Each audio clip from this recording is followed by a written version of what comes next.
E assim, meus caros companheiros, vamos dar início à nossa reunião. E de imediato eu já vou passar a palavra ao Jamil, que ele preparou um estudo para nós. Então fica à vontade, Jamil.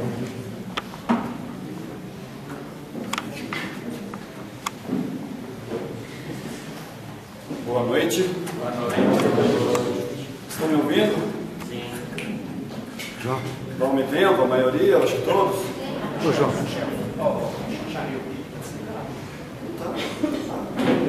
Oi.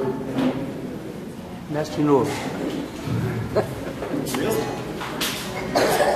É. Vocês estão me ouvindo? Estão me vendo?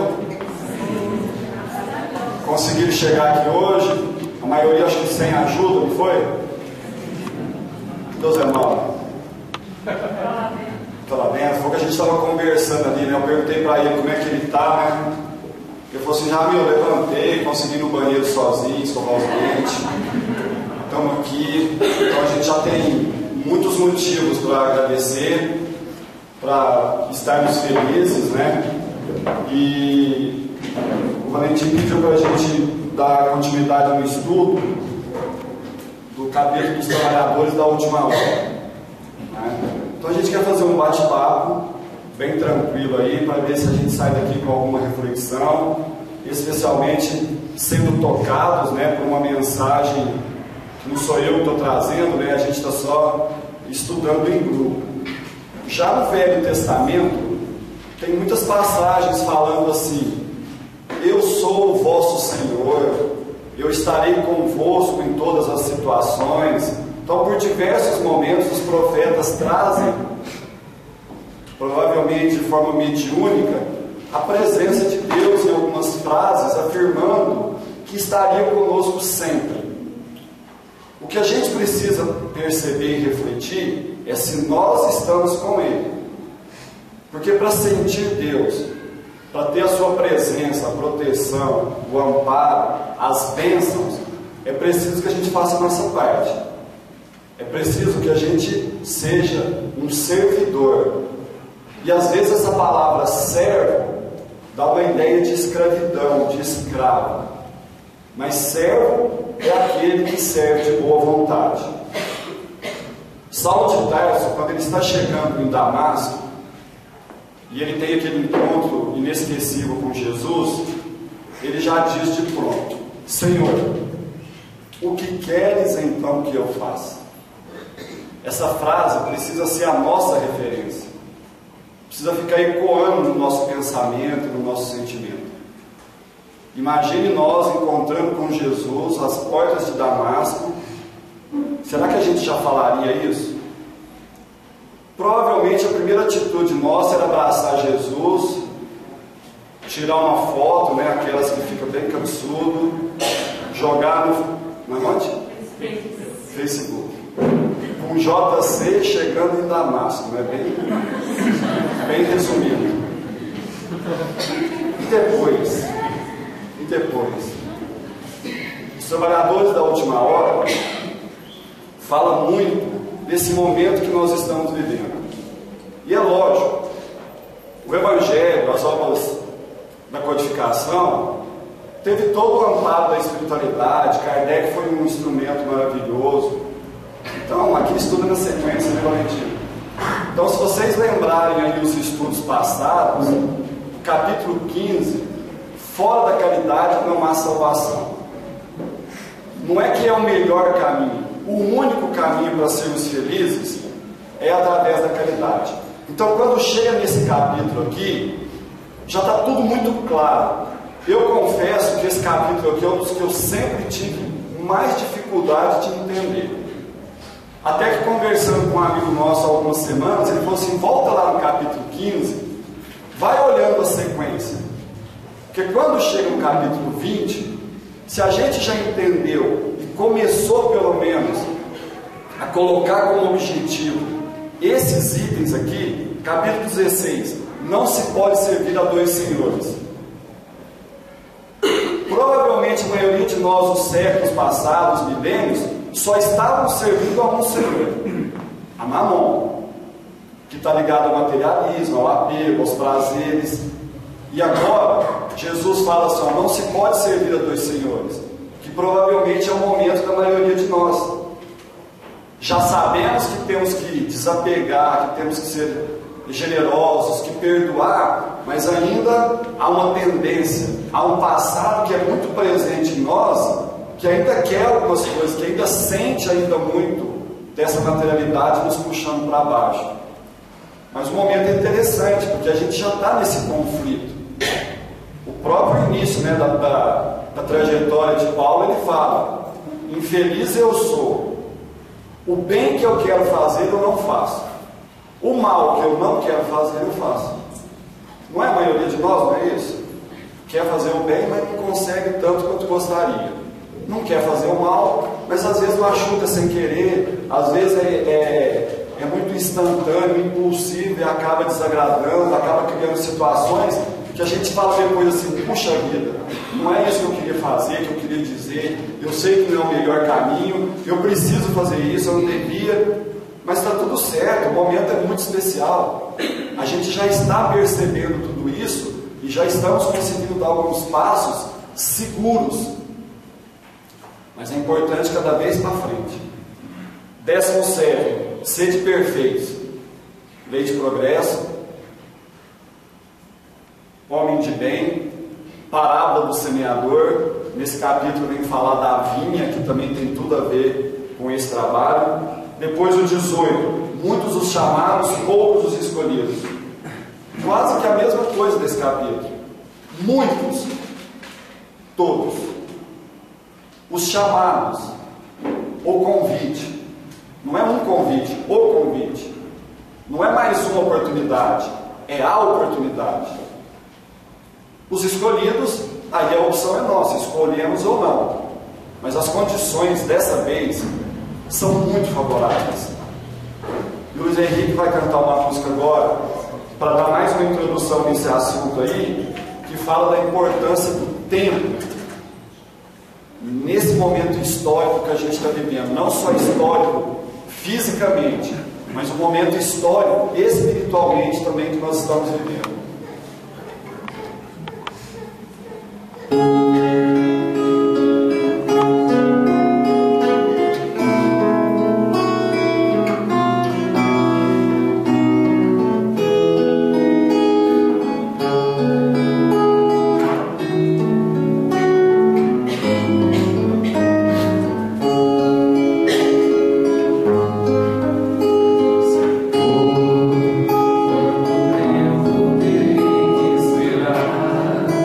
Para ver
Deixa, Senhor, eu beber da sua fonte de amor e aprender a amar, pois sei que sou teu bebendo. Senhor, quanto tempo terei que esperar para ver tua face de amor, pra sentir de onde vem teu amor, pra entender que tu és o amor. Quanto tempo, Senhor, quanto tempo.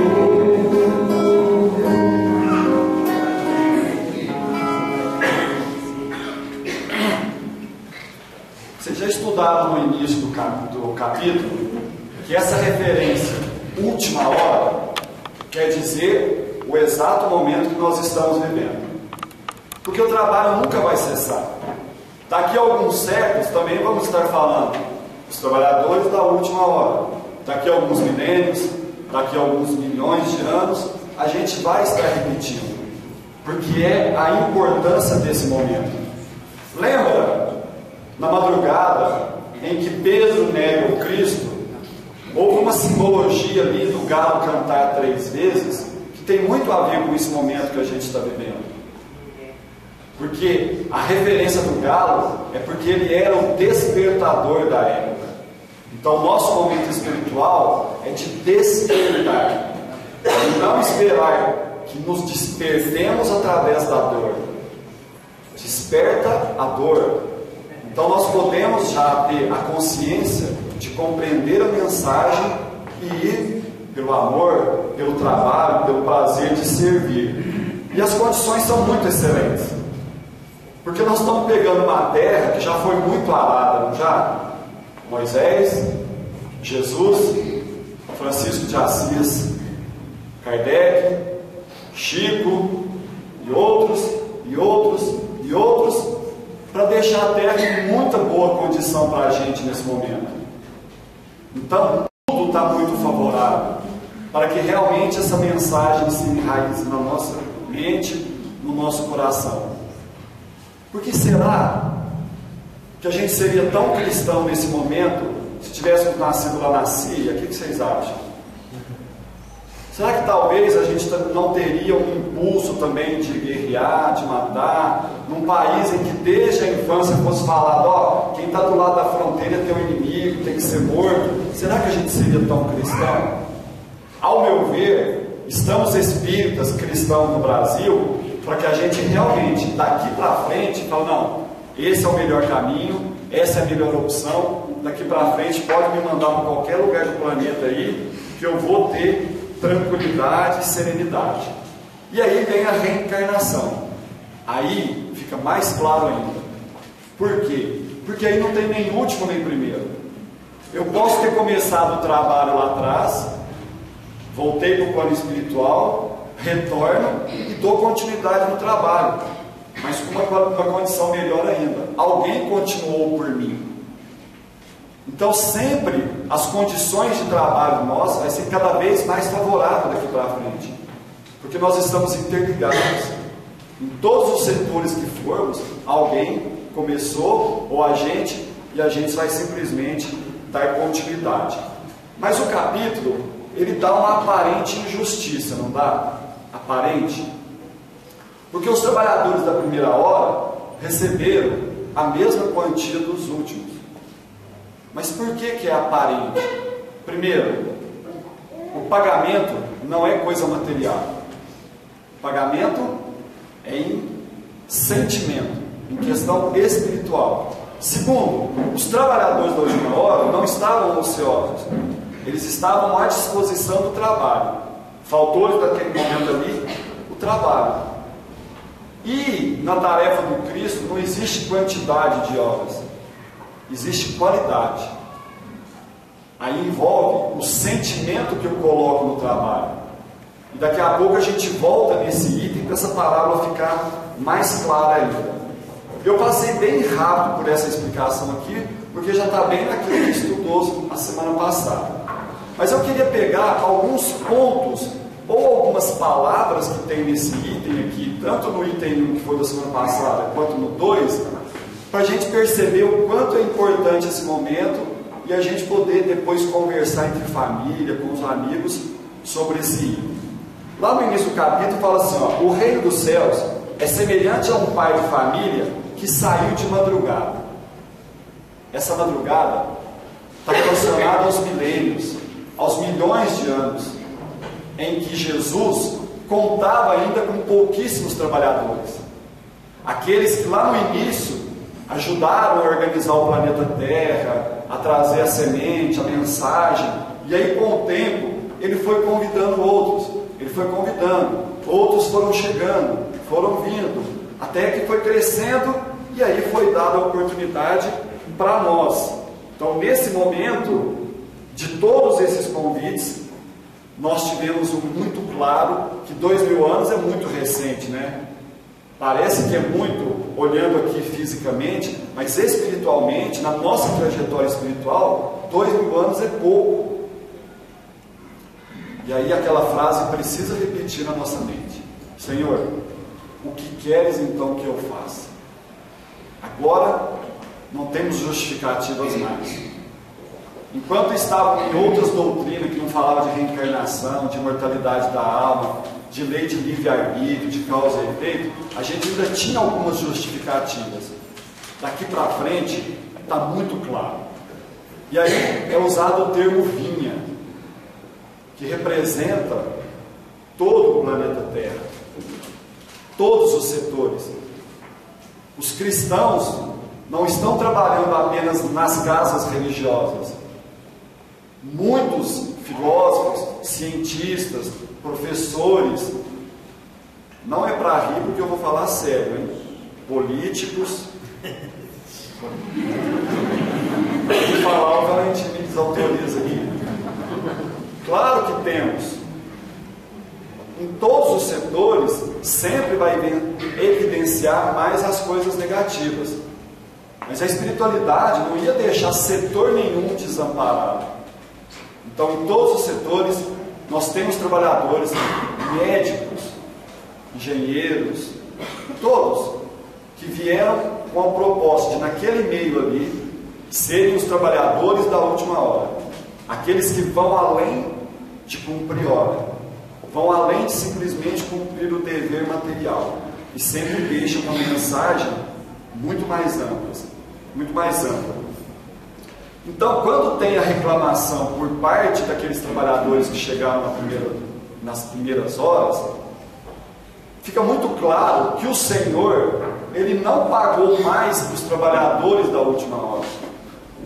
Ele pagou a mesma quantia, e o que havia sido combinado com os primeiros foi pago. Mas como a gente falou agora há pouco, como esse pagamento não é material, ele é simbolizado na consciência tranquila no dever cumprido, na felicidade em servir. Bom, se aqueles trabalhadores das primeiras horas não se sentiram felizes com o que aconteceu, quais sentimentos vocês acham que eles tinham com relação ao trabalho e com relação aos trabalhadores da última hora? Que sentimento é esse quando eles vêm reclamar do pagamento? Inveja, raiva, injustiça, ciúme, egoísmo. Então, se está trabalhando com esses sentimentos, vai esperar uma recompensa. Eu acredito que quase todos nós no início, não quero falar. Gente, eu estou colocando quase todo mundo junto aí, mas lógico, né, com muito carinho, com muito respeito, porque a nossa condição espiritual ainda é muito próxima. Eu acredito que a grande maioria de nós, no início, também esperava essa recompensa. Não sei se eu já contei aqui, eu fui católico no início da minha juventude, e quando eu começava a saber desse negócio de inferno, eu falava assim, ó, eu não quero ir para o inferno, então eu vou fazer caridade, eu vou ser bom. E eu tentava fazer um negócio com Deus, eu vou fazer as coisas, esperando lá na frente uma recompensa. E aí eu me tornei espírita muito jovem, ainda sou, mas era mais ainda. E aí a gente vê, nosso lar tem um tal de umbral que é pior do que o inferno que eu conheci no catolicismo.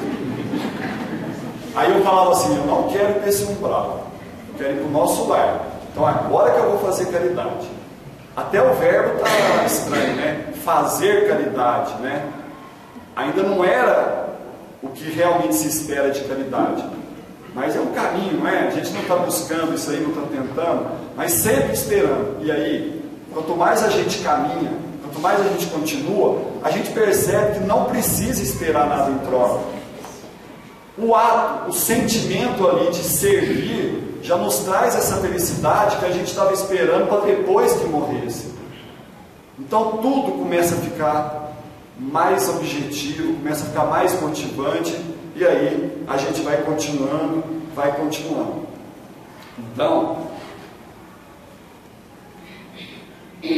os últimos serão os primeiros, nesse contexto de que os primeiros não trabalharam com o sentimento de humildade, de dedicação, de solidariedade, de desapego, porque se eles estivessem trabalhado com esse sentimento, eles também teriam o mesmo pagamento, senão Deus seria injusto. Então, nem sempre aqueles que trabalham apenas nas primeiras horas, lembrando uma construção, né, o Valentim está lutando na construção da USE, será que quem veio fazer a base tem menos importância do que quem coloca o telhado? Não tem. Não sei se o Valentim paga em dia, se o pagamento é justo, mas você paga o combinado, não é, Valentim? Então depois ninguém pode reclamar se foi pago o combinado. Ah, mas eu levei 6 meses para fazer a base, o cara do telhado levou 1 mês. Mas não foi combinado, o trabalho não é esse. O sentido da situação aqui é mais ou menos esse.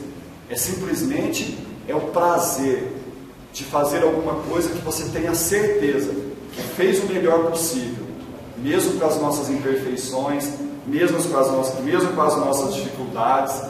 Agora, o ideal é começarmos, prosseguirmos e terminarmos a tarefa. Mas no mundo de expiações e provas, não é o mais comum. Então, às vezes, alguns começam, vai bem, e de repente desanimam, param, mudam o roteiro. Outros, a vida inteira vai por caminhos diferentes. De repente, despertam e resolvem, não, agora eu vou. E até o final da sua vida, eles se entregam e desencarnam com esse propósito do bem. Será que dá para comparar? O que será melhor?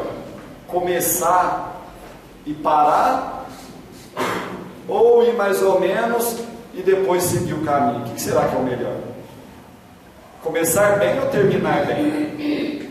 Eu já falei que o melhor seria estar bem sempre. Mas nessas duas opções, começar bem ou terminar bem, o que é melhor? Acho que terminar bem, né? Mas esse começar e terminar, como referência para nós, tem que ser daqui para frente. Daqui para frente. Porque se a gente ficar muito apegado ao que foi, não vai ter solução. Vai vir culpa, vai vir mágoa, vai vir um monte de sentimento. É preciso que a gente se perdoe. O perdão que a gente pode considerar de Deus é só esse, nos dar outra oportunidade. Então é preciso também que a gente se dê essa oportunidade de recomeçar mais uma vez, mais uma vez, mais uma vez. Não conivente com os erros passados, mas não deixando que esses erros, que esses tropeços coloquem uma barreira. Pessoal, com muito carinho, nós espíritas não dá para ter justificativas mais tipo assim, ó, não tenho tempo, não tenho dinheiro, não tenho saúde, e a minha situação é muito difícil porque eu tenho uns familiares muito problemáticos. Lógico que algumas pessoas estão muito na frente, mas é preciso que a gente tenha uns exemplos para perceber que é possível. Chico Xavier psicografou mais de 410 livros. Aqui, ó, na mão. Não tinha ainda via mais fácil. Trabalhou, ele não era de família rica, que precisou trabalhar. Ele trabalhou. O tempo pode ser desculpa para nós? Não pode. A saúde. Alguém já leu O Gigante Deitado? Já ouviu alguma coisa do Jerônimo Mendonça? Tetraplégico, cego, com problemas do coração e muitos outros, e feliz o tempo inteiro. Quem lê o livro vê que quase todas as passagens dele são muito bem moradas. O dinheiro, Francisco de Assis e muitos outros também mostraram. O que é bom a gente não ficar justificando dessas quatro, mais ainda, é a questão da família difícil, né? Porque se é a gente que atrai com o nosso livre-arbítrio as pessoas e as situações que a gente merece ou que a gente precisa, se a gente ficar reclamando muito das pessoas que estão à nossa volta, nós estamos falando de quem, na verdade? Estamos falando de nós mesmos. Não é bom falar mal de nós mesmos, mesmo que de forma indireta. Tudo depende do ponto de vista, tudo é otimismo, tudo é alegria, e essa caminhada vai ser cada vez mais fácil. 3 situações nos mostram um estudo aqui de indivíduos, de modo geral: os trabalhadores, os ociosos e os criminosos. Os trabalhadores têm o seu salário justo, os ociosos não têm salário, e os criminosos não têm salário e ainda traz uma dívida que de uma hora ou outra vai ser paga. Então, nós já estamos nesse processo que já reviu tudo isso e pediu uma oportunidade em que o trabalho vai ser o nosso tratamento. Os sãos não precisam de remédio, não é verdade? Nós já estamos completamente sãos? Não, porque não somos ainda São Jamil, São Valentim, São Luís. O dia que for são, a gente vai estar um pouco mais saudáveis. Mas o nosso remédio hoje pode se traduzir em trabalho. Então, se a gente vê que alguns ainda precisam do passe, mas eu preciso do passe para eu trabalhar e me equilibrar, todos vão ser beneficiados com o passe. E aí, cada vez mais, a gente vai caminhando de uma forma mais segura. Podemos afirmar, sem erro, que os espíritas são os trabalhadores da última hora? Diante desse contexto todo, podemos? Gente, vamos firme aí, está muito... Pode ser, eu acho. Ou é ou não é? É ou não é os trabalhadores da última hora? É mesmo? Todos os espíritas são? Olha o que fala aqui, ó. Bons espíritas, meus bem-amados, sois todos vós obreiros da última hora. Quem fala aí, ó. Então são só os espíritas bons que são os trabalhadores da última hora. Não está falando que é iluminado, que já é espírito superior. Mas é preciso que pelo menos a gente já coloque isso como propósito da nossa vida. O bem meu e do meu próximo vai ser o propósito da minha vida. E aí tudo com certeza vai canalizar para as coisas positivas. E esse trabalho aí, hein? O que será o trabalho então? Os trabalhadores da última hora têm um trabalho. A gente já falou da caridade. O fazer sempre deve ser um instrumento. Porque o trabalho que cabe a nós verdadeiramente é a espiritualização. Porque quando eu dou uma cesta básica, um remédio, quando eu cuido de alguém, eu estou fazendo bem para uma pessoa, para duas, para uma família. Quando eu me melhoro, eu estou fazendo bem para a minha família toda, para todos que trabalham comigo, para todos que convivem comigo na casa espírita. Então, a gente sai do fazer e vai para o sentir, para o ser. Uma virtude que eu conquisto faz muito mais bem para a sociedade do que a assistência social que eu faço. Ainda necessário. Que eu também procuro fazer, porque também me dói muito ver alguém passando frio, passando fome, não como gostaria, mas ainda é necessário. Mais para nós do que para o outro. Porque se terminou o fim da expiação da prova dele, outro vai ajudar, mesmo que não seja eu. Mas se eu não me envolver com o bem, ninguém vai poder fazer por mim. Então o bem que eu faço, e esse é o Chico que fala, não sou eu, sempre é melhor para mim do que para o outro. Bezerra de Menezes tem uma situação muito interessante, que assim que eu comecei a programar esse estudo, caiu assim na minha frente e eu percebi o tanto que é profundo isso. Do momento que nós estamos vivendo, todos os recursos que a gente tem, as oportunidades. Imagina quantos companheiros reencarnaram junto com a gente para caminhar ao nosso lado.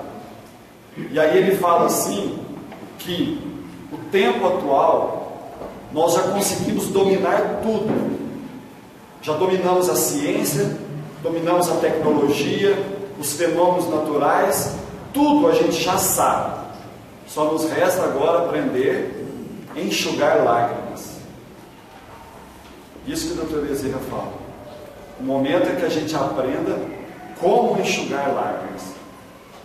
E a gente sabe que não precisa de muito esforço, de muito dinheiro, de muito nada. Boa vontade, carinho, solidariedade, mesmo naquela hora que nós também somos necessitados, mesmo ainda achamos que temos pouco para oferecer. Se a gente está achando isso, a gente está enganado com a gente mesmo. Nós não temos pouco, nós temos muito. É só deixar a frase de Saulo de Tarso repetir: Senhor, o que queres então que eu faça? O Luiz Henrique vai encerrar com uma música. Não, antes eu gostaria só de dizer do encontro que eu tive, que foi muito especial, que foi aonde eu mudei o roteiro da minha vida. Com relação a sentimentos, as imperfeições, as mudanças foram poucas, mas mudando o roteiro já é muito no nosso estado que a gente está vivendo. Eu conheci o Dr. Denner Limonta, que é quem dá nome ao nosso grupo, e na primeira conversa que eu tive com ele, foram 4 horas de conversa, ele olhando no fundo dos meus olhos, e num determinado momento ele diz assim: os aflitos são muitos, e os trabalhadores poucos. Então que a gente vá se juntando, e que esse momento em que a gente coloca como os trabalhadores da última hora, seja um divisor de águas para nós. Que a gente não busque outro caminho, porque não existe outro caminho melhor. Mesmo nas horas difíceis, nas aflições, que a gente tenha certeza que é esse o caminho, são essas pessoas que vão fazer com que a gente seja esses escolhidos, que não é alguém que nos escolhe, né? É a gente mesmo que faz essas escolhas. Tá certo?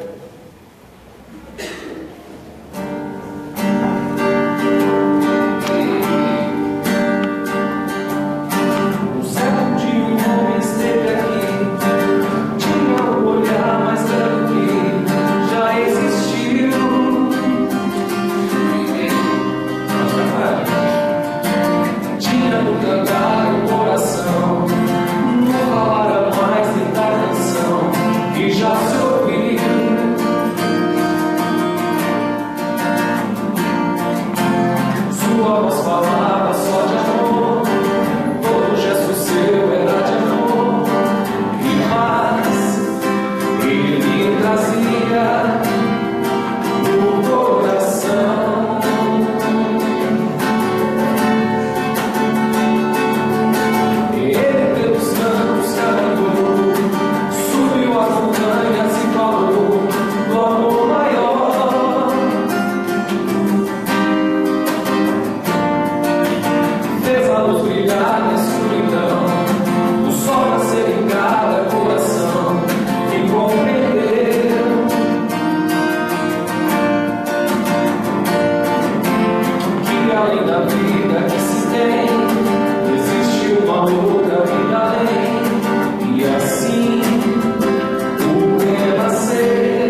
olhos, numa ansiedade infinita de chegar até Jesus.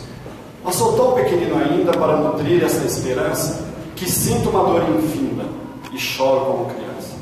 Mas não choro de inocência, pois tenho muitos pecados.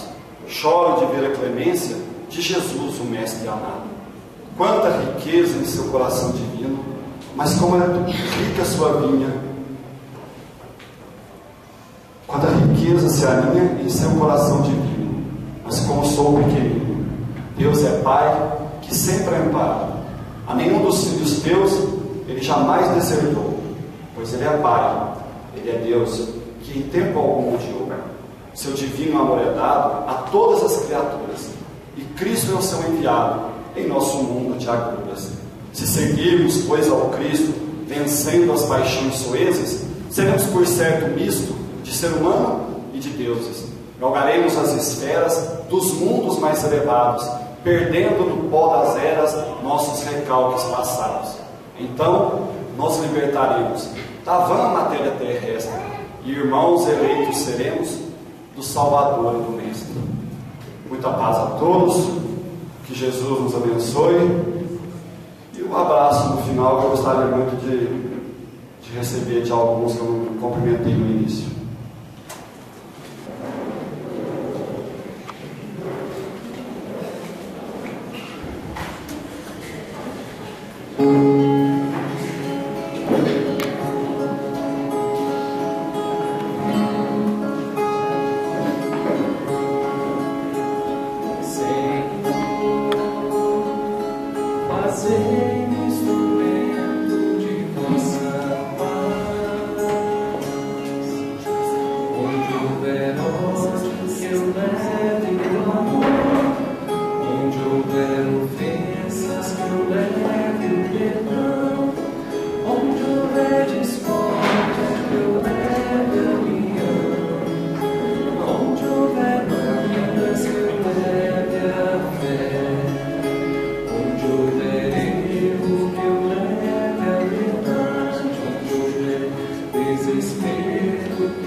Onde houver erro, que eu leve a verdade. Onde desespero que eu leve a esperança, onde houver tristeza que eu leve a alegria, onde houver trevas que eu leve a luz. Ó Mestre, fazei que eu procure mais consolar e ser consolado, compreender e ser compreendido, amar e ser amado, pois é dando que se recebe, é perdoando que se é perdoado, e é morrendo que se vive para a vida eterna. Ó Mestre, fazei-me fluir mais, consolar e ser consolado, compreender e ser compreendido, amar e ser amado, pois é dando que se recebe, é perdoando que se é perdoado, e é morrendo que se vive para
Sete letrinhas em todas juntinhas.